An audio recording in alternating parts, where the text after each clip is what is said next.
تساءلت أوثان الباطل متلعثمة مذعورة وكأنما صيغت الجزاء. ماذا هنالك في الأفق؟ وكان جواب التوحيد جليا يملأ الآفاق، وهو الذي في السماوات إله وفي الأرض إله، وقرأ الكون والإنسان حياة آخرة بالإيمان. Na kung mamarapatin niyo ay bigkasin natin ang La ilaha illallah. Bigkasin natin sabay-sabay ang La ilaha illallah. Kung tanggapin natin ang sinasabi ng Propeta Muhammad na paraiso ng Allah. Bigkasin natin La ilaha illallah Muhammad Rasulullah. Al-haqqu la yata'addad. Patunayan natin sa mga banal na Quran, sa mga talata sa Biblia, mapapatunayan natin sa pamagitan ng kaisipan natin na ang Panginoon, ang Diyos ay nag-iisa, hindi maaaring dalawa, hindi maaaring tatlo.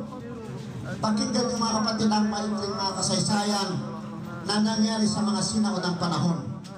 Panahon ni Propeta Muhammad sallallahu alaihi wasallam, si Khalid ibn Sa'id. Si Khalid ibn Sa'id ay hindi dating Muslim.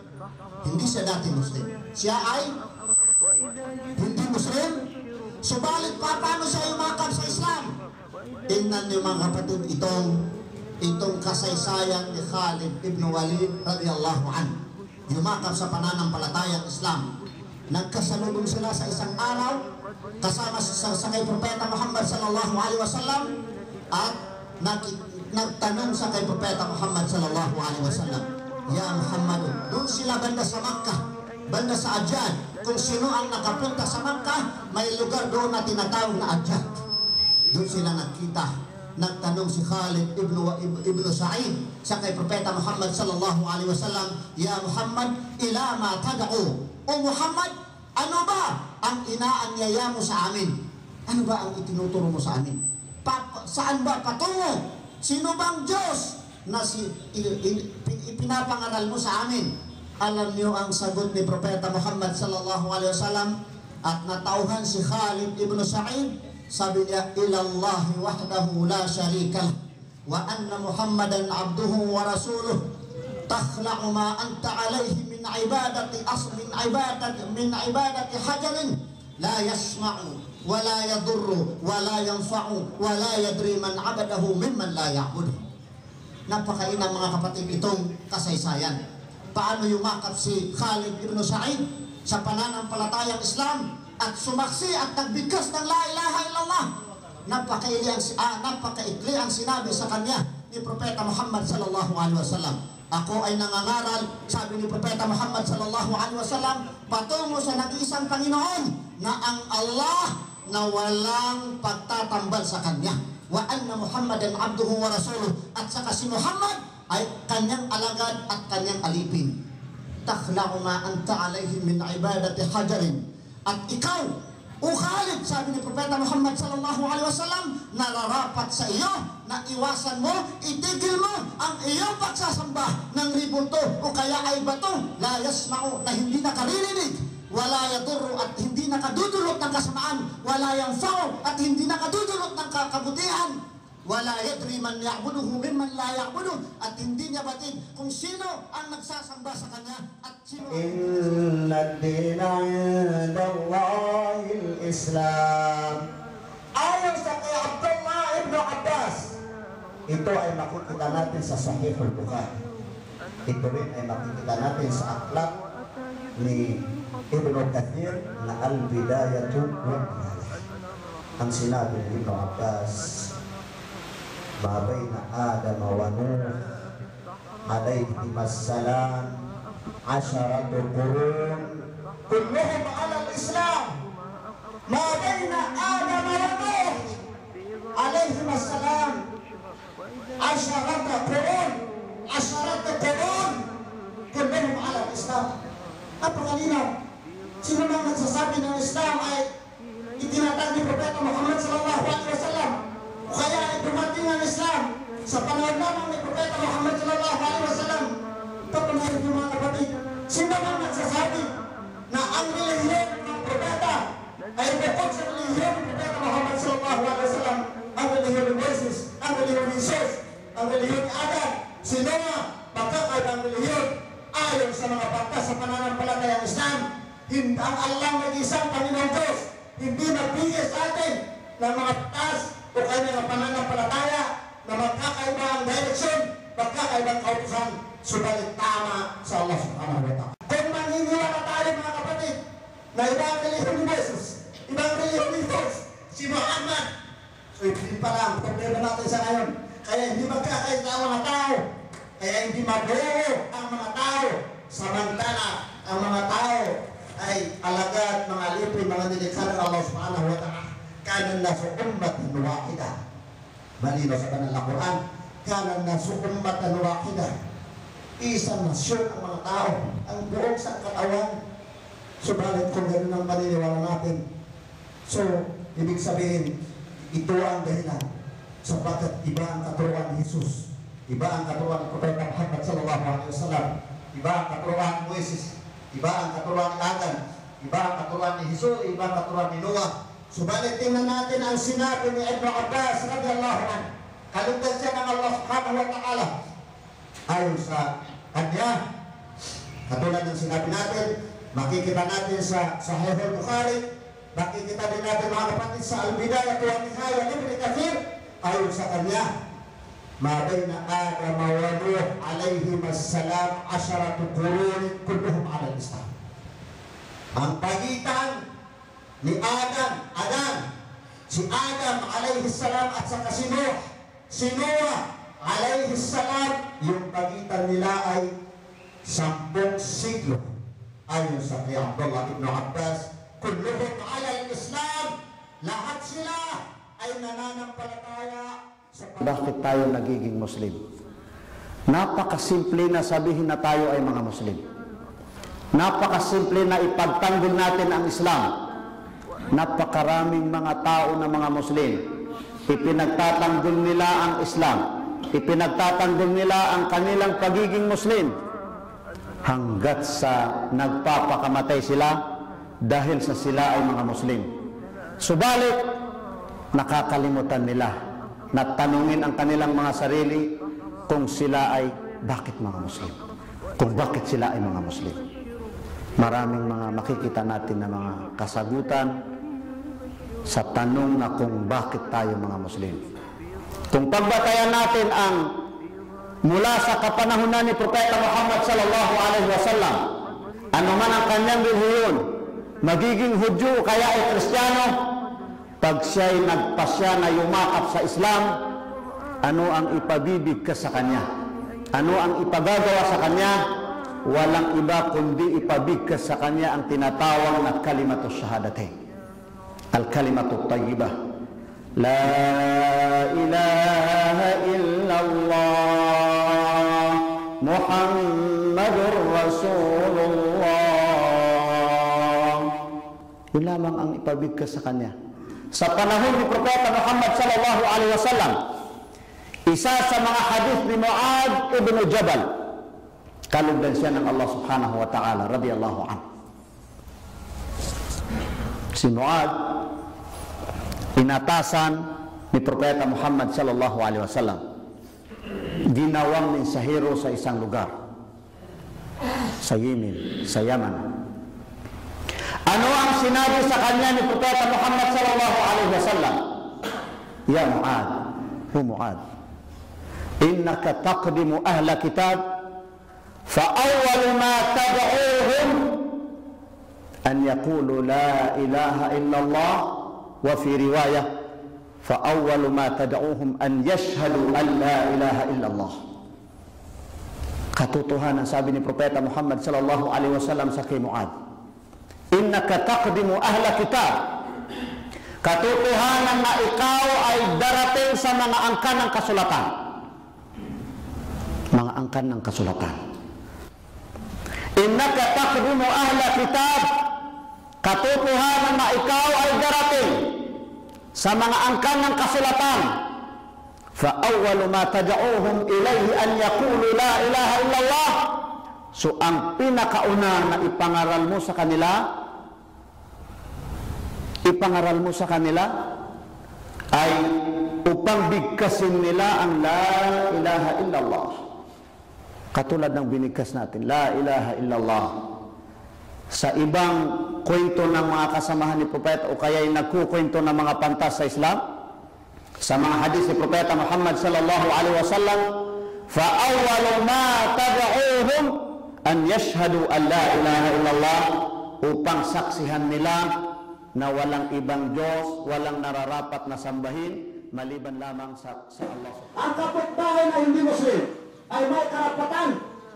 May karapatan sa pagiging kapitbahay. Ano mang karapatan ng Muslim sa pagiging kapitbahay, sapagkat siya kapitbahay ng isang taong Muslim, karapatan din niya, ang karapatan din ng hindi Muslim, ang mga karapatan ngayon ng isang Muslim sa pagiging kapitbahay. So kung ano ang nararapat sa kanya na gawin para sa mga Muslim na mga kapitbahay, ay nararapat din na kanyang gawin sa kanyang mga kapitbahay. May mga sinabi ng mga pantas na isang kadahilanan upang ang magkasala ang tao, upang parusahan ng Allah subhanahu wa ta'ala ang isang tao, kung hindi siya patatawarin ng Allah subhanahu wa ta'ala, kung sakasakali na may kabilang sa kanyang mga kapitbahay, kabilang sa kanyang mga kapitbahay, ang ibang mga pantas ay binibilang nila na 4 na po sa harapan ng kanyang kapitbahay, 4 na po na bahay sa kanan, sa banda sa kanan ng kanyang bahay, 4 na po banda sa kaliwa ng kanyang bahay, 4 na po banda sa likod ng kanyang bahay. Sabi ng mga pantas, may nagsabi sa mga pantas na kung mayroong mamatay sa mga napaloob sa mga kapitbahay na ito, isang mamatay nang dahil sa pagkagutom, hindi siya nakakain, wala siyang mainom, wala siyang makain, lahat kayo na mga kapitbahay niya ay magkakasala sa Allah subhanahu wa ta'ala. Mga kapatid, ganyan makikitungo ang mga Muslim sa hindi mga Muslim. Ganyan makitungo si Propeta Muhammad sallallahu alaihi wasallam. Kung paano tayo makitungo, kinakailangan na i-revive natin. Kinakailangan na kayo na mga Muslim, buhayin natin, tumayan natin, pag-aralan natin kung paano tayo makitungo sa mga kapatid natin na hindi mga Muslim. Mga kapatid natin sa pagiging tao. Kayo din na mga hindi mga Muslim, nararapat sa inyo na tunghayan nyo ang mga batas ng Islam, ang mga batas na para sa mga Muslim at para sa inyo, at kung paano kayo makitungo, paano kayo magrespeto sa mga kapatiran nyo mga hindi mga Muslim. Paano tayo makitungo kahit sa panahon ng labanan, maraming mga katuruan ng pananampalatayang Islam na hindi natin nababatid, pati pa sa pakikipaglaban kung mangyari ang mga katuruan ni Propeta Muhammad sallallahu alaihi wasallam sa kanyang panahon. Kinakailangan na tunghayan natin para sa gayon makamit natin yung unang talata na binigkas natin na sinabi ng Allah subhanahu wa ta'ala, inna khalaqnakum min dhakarin wa untha وَجَعَلْنَاكُمْ شُعُوبًا وَقَبَائِلَ لِتَعَارَفُوا. Katotohanan sabi ng Allah subhanahu wa ta'ala na kami ay lumikha sa inyo na mga tao na may mga lalaki at mga babae, at ginawa kayo ng mga faction, ginawa kayo ng mga tribo na magkakaiba upang kayo ay magkilalanan sa isa't isa. Sa Riyadh, mga kung kailan lang, hindi pa umabot ng ilang taon ngayon sa Riyadh, mayroong isang Pilipino na hindi Muslim. Pilipino na hindi Muslim, nahuli siya ng mga mutawa sa Riyadh. Sapagkat yung sasakyan niya, mayroon siyang sasakyan, ang inilagay niya sa ibaba, sa ibaba ng kanyang nadadapaan. Pag siya ay nagmamaniho, ay yung mga, alam niyo yung mga minsan ay nilalagay natin sa mosque, sa mga bahay natin, na mga talata na mayroong larawan ng tinatawag na Kaaba. Mayroong larawan ng tinatawag na Kaaba. So yun ang nilagay niya. So nahuli siya, ngayon siya ay nagsabi ng katotohanan at sabi niya ang pakay niya doon sapagkat ayaw niyang Islam, gusto na niyang kumbaga parang apakan ang pananampalatayang Islam o mga talata ng Allah subhanahu wa ta'ala. Isang pagsusulit na nangyari banda dyan din sa labas na sa para firing, ang ginawa nilang para target ay Quran, banal na Quran. Banal na Quran. Yung pagsusulit kung ano ang larawan sa Dinamarca, lahat tayo ay nagsalita, lahat ng mga Muslim ay nagsalita sa Dinamarca. Ginawa ng mga kapatid natin, ano yun?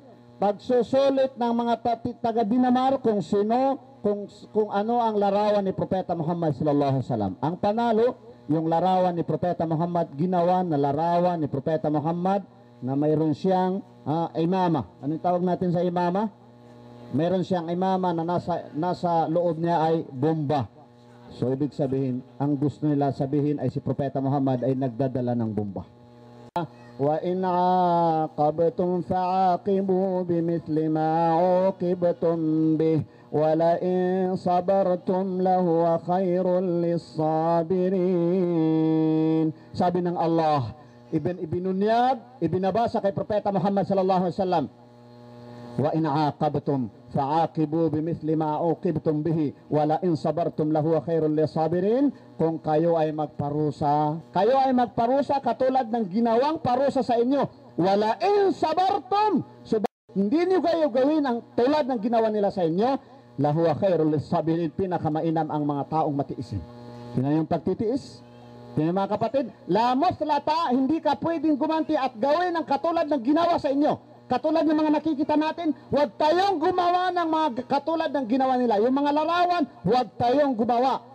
Huwag tayong magmura sa kanilang simbahan. Huwag tayong magmura sa kanilang mga pastor, sa kanilang mga pari, na pagkasunduan ng mga ulama ng mga bantog. As-Shafi'i, wa Shaykhul Islam Ibn Taymiyyah, wa Shaykhul Islam Ibn Al-Qayyim, ayon sa kanila, kahit yung pagmura, hindi pwede tayo magmura sa kanilang mga sinasamba, sapagkat saddan lizzari'a, mayroong batas sa Islam. Mahigit 20 na fundamentals ng Islamic politics sa pananampalatayang Islam. Kabilang doon ang tinatawag na sa Surah Ali Imran, Quran 3 verse 85, wa may yabtaghi ghayra al-islam dina falan yuqbala min wa huwa fil akhirati min al-khasirin.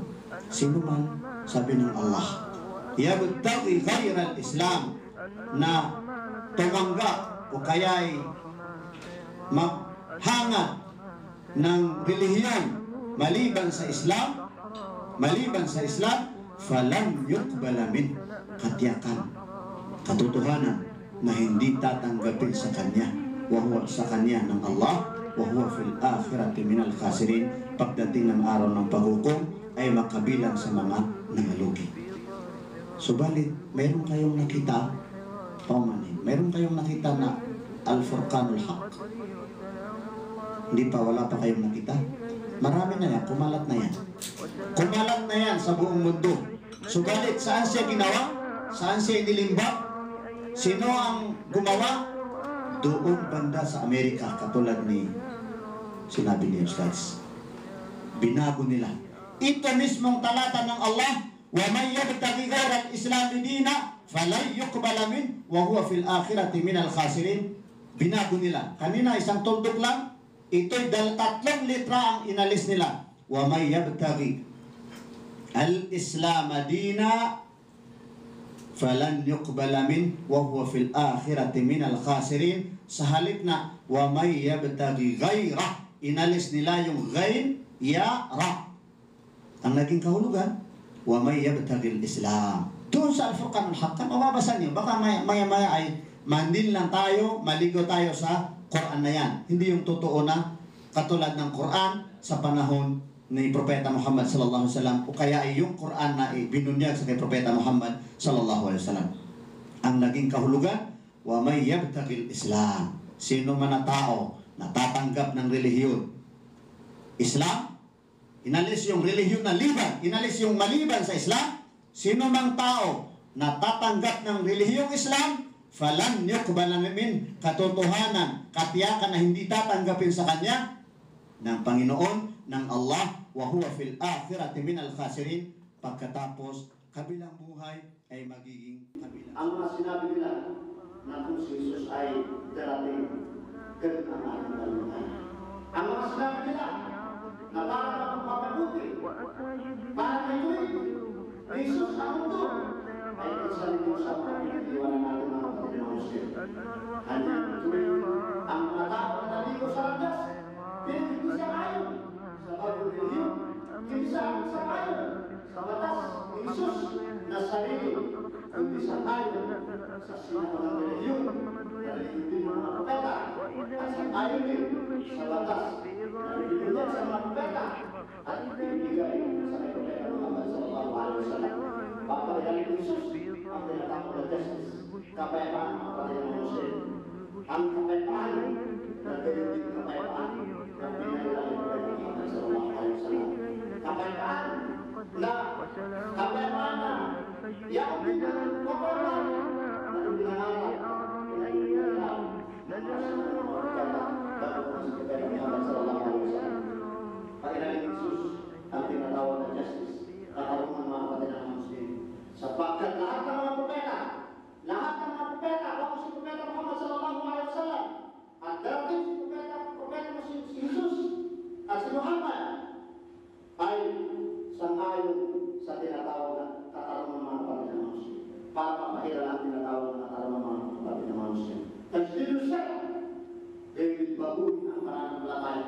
Hindi ibig sabihin mga kapatid ng Muslim na makarating si Jesus at sinuman na khalifa, ikangay kapalit ni Propeta Muhammad sallallahu alaihi wasallam, pagkalipas ng pagkatapos ng namatay si Propeta Muhammad sallallahu alaihi wasallam, ay makarating sila ng may bagong relihiyon na kung ano-ano ang tawag sa kanilang mga relihiyon, na may bagong batas, kundi ang mga batas nila, kundi ang mga relihiyon nila, kundi ang mga aral nila ay sang-ayon sa mga aral ng mga sinama ng mga propeta. Ang misyon nila ay sang-ayon din sa mga misyon ng mga sinama ng mga propeta. Ang mga mensahe nila ay sang-ayon din sa mga mensahe ng mga sinama ng mga propeta. Isa lamang ang nagsuko sa kanila. Isa lamang ang nagbigay sa kanila. Walang iba kundi ang Allah subhanahu wa ta'ala. Ang isa lamang ang kanilang mensahe. Isa lamang ang kanilang natuan. At darating si Jesus para ipakita sa kanila, para pailalim sa kanila kung ano-ano ang mga aral ang pinagkailan. Allahumma ahillahu alayna bil amni wal iman was salamati wal islam. Rabbi wa rabbuka Allah hilala rushdi wa khair. Panalangin ni Propeta Muhammad sallallahu alaihi wasallam sa Shawwal, buong sa lahat ng buwan, kaya ay umpisa ng buwan, ipinanalangin ni Propeta Muhammad sallallahu alaihi wasallam itong kanyang binigas natin na panalangin niya. Allahumma ahillahu alayna bil amni wal iman was salamati wal islam. Rabbi wa rabbuka Allah hilala rushdi wa khair. Isawal natin, bigkasin natin, then bibigkasin natin sa lahat ng umpisa kaya pagsimula ng buwan. Makikita natin yung buwan pag sumikat na ang buwan, o kaya sa umpisa ng buwan, yung tinatawag natin na new moon, ibigkasin natin itong dua ni Propeta Muhammad sallallahu alaihi wasallam.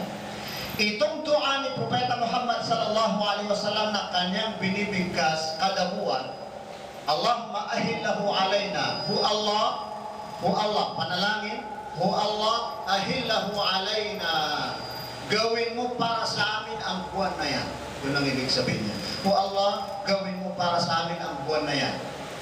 Ahillahu alayna bil amni wal iman was salamati wal islam, na kanyang madala ang apat na bagay. So itong apat na bagay napakahalaga sa atin. Maski si Propeta Muhammad sallallahu alaihi wasallam, faqad ghufira lahu ma taqaddama min dhanbihi wa ma ta'akhkhar. Pinatawad sa kanyang mga pagkakamali na nauna at saka nahuli, ayon sa Surah Al-Hujurat na sinabi ng Allah subhanahu wa ta'ala, o kaya kahulugan ng isa sa mga talata ng Allah subhanahu wa ta'ala. Subalit, bagaman si Propeta Muhammad sallallahu alaihi wasallam ay propeta, isa sa mga dakilang sugo, pinili ng Allah subhanahu wa ta'ala at hindi nagkakamali, o kaya ay pinatawad siya sa lahat ng kanyang pagkakamali, nananalangin pa rin si Propeta Muhammad sallallahu alaihi wasallam at kanyang binibigkas itong apat na mga bagay. Kanyang ipinapanalangin sa Allah subhanahu wa ta'ala itong apat na bagay na mangyari. Sapagkat kung tutuusin natin itong apat na bagay, ay sabihin natin arkanul ad-din, isa sa mga haligi o kaya muqawwimatud din, mga pundasyon ng pananampalataya. Hindi maaari na magkakahiwalay itong apat na bagay. Unang-una, al-iman. Allahumma ahillahu alayna bil-amn wal-iman. Unang-una, al-amn. Ikalawa, wal-iman. Iman. Ikatlo, was-salama. Galing sa salam, salam. Ikaapat, wal-islam. فحضانة وتربية وعفة وصيانة وتخير وتكريم ومودة ورحمة ورعاية وصحبة وصلة وترحم. Ibig sabihin, tingnan natin itong 6 o kaya 12, subalit kung bubuuin natin ay 6 na mga antas ng pagkilala ng Islam sa mga kapatid natin na mga kababaihan. 6 mga kapatid. Unang-una, kapag isilang ang isang babae, ano kaya ang ma-feel natin? Matuwa tayo? Matutuwa tayo. Isa na ako noon na ayaw kong magkaanak ng babae sa aking pananaw o sa aking sarili. Subalit noong pinagkaluban ako ng Allah subhanahu wa ta'ala ng mga babae, ay na-feel ko yung mga role o kaya ay kagandahan ng mga kababaihan. Tingnan natin ang mga hadis ni Propeta Muhammad sallallahu alaihi wasallam. Man ala jariyataini kuntu ana wa huwa fil jannati wa asara bis sibabati wallati taliha, o kama qala sallallahu alaihi wasallam. Isang riwaya, man kana lahu bintan fa ahsana ila tarbiyatihima ka kunna sitran lahu minan nar, o kama qala sallallahu alaihi wasallam. Sinabi ni Propeta Muhammad sallallahu alaihi wasallam, ito mga kapatid ay kapag ipanganak na o kay pagkatapos ng ipanganak ang isang babae, mga anak natin na mga kababaihan, sinabi ni Propeta Muhammad sallallahu alaihi wasallam, sino man na tao na magkakaroon siya o kaya ay tinatawag na mangangalaga ng isang, 2 babae o magkaroon siya ng 2 anak na babae. Sabi ni Propeta Muhammad sallallahu alaihi wasallam, kuntu ana wa huwa fil jannah. Ako at siya, at gumanito si Propeta Muhammad sallallahu alaihi wasallam. Fa asyara bis sibabati wallati taliha. Ibig sabihin itong unang-una itong as-sibaba, hintuturo, at saka itong sunod sa hintuturo, itong nasa gitna. So ibig sabihin, ang ibig sabihin mga kapatid na mga Muslim, mga kapatid na mga hindi mga Muslim, ang taong magkaanak ng babae, magkaanak ng 2 babae, ay makakapasok siya sa paraiso kasama ni Propeta Muhammad sallallahu alaihi wasallam. Isa pang hadis ni Propeta Muhammad sallallahu alaihi wasallam, ayon sa isang riwaya, kung sino man na tao, lalaki na magkaroon ng 2 anak, magkaroon ng 2 anak, 2 babae, anak na babae, at butihan niya ang pangangaral sa kanila, ang tinatawag na pagtarbiya sa kanila, ay magiging kaligtasan nila, sila, yung mga anak niya, ang anak niyang babae, ay kaligtasan niya mula sa impyernong apoy. Ya Tayyiban, Ya Tayyiban,